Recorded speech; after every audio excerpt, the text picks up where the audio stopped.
হাম এবং rubella vaccine প্রদান কর্মসূচি আনুষ্ঠানিকভাবে শুরু করলাম এখান থেকে। সারা দেশে আপনারা জানেন যে গত কিছুদিন যাবৎ হঠাৎ করে আমের প্রকোপে বেশ কিছু দুঃখজনকভাবে বেশ কিছু ছোট শিশু সন্তান মারা গিয়েছে। দুঃখজনকভাবে হলেও বিগত কয়েক বছর ধরে এই বাচ্চাদের জন্য এই আম এবং রুবেলার টিকা বিদেশ থেকে আমদানি করা হয়নি।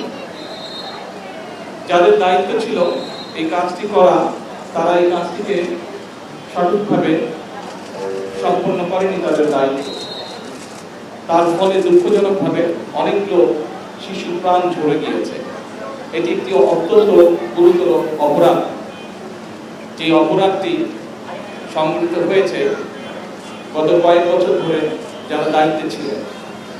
আমরা দায়িত্বভার গ্রহণের পর থেকে যখন এই অসুখটির প্রকোপ শুরু হয়েছে, দ্রুততার সাথে, অত্যন্ত দ্রুততার সাথে বর্তমান সরকার ওষুধগুলো সংগ্রহ করেছে। আমাদেরকে এই ব্যাপারে ইউনিসেফ সহযোগিতা করেছে।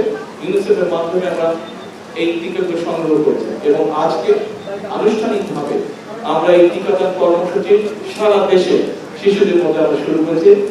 এরই ভিতরে উদ্যোগ নেওয়ার পরে মৃত্যুর হার অনেক কমে এসেছে, অসুস্থ হওয়া শিশুর সংখ্যা অনেক কমে এসেছে। আমরা আশাবাদী ইনশাআল্লাহ আল্লাহর রহমতে আমরা এই টিকাদান কর্মসূচি অব্যাহত রাখলে পরে এই দুর্ঘটনা থেকে আমরা শিশুদেরকে রক্ষা করতে সক্ষম হব এবং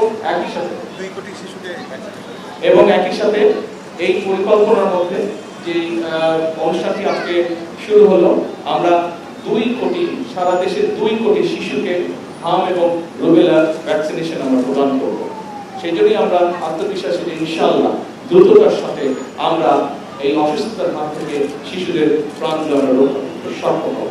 এ ব্যাপারে ইউনিসেফকে আবারও আমি ধন্যবাদ জানাচ্ছি সরকারের পক্ষ থেকে এবং একই সাথে আমি সকলের সহযোগিতা কামনা করছি যাতে আমরা শিশুদের প্রাণগুলো রক্ষা করতে পারি, যাতে অসুস্থ হয়ে যাওয়া থেকে শিশুদেরকে আমরা রক্ষা করতে পারি। কারণ এই শিশুরাই হচ্ছে আগামী দিনের ভবিষ্যৎ। এই শিশুদের মধ্যে অনেকেই আছে যারা ইনশাআল্লাহ আগামী দিনে এই দেশকে গড়ার কাজে নিয়োজিত হবে। আসুন আমরা এই টিকাদান কর্মসূচি, ভ্যাকসিনেশন কর্মসূচিকে আমরা সফল করি, বাংলাদেশের ভবিষ্যৎ প্রজন্মকে আমরা রক্ষা করি। ধন্যবাদ। আসসালামু আলাইকুম।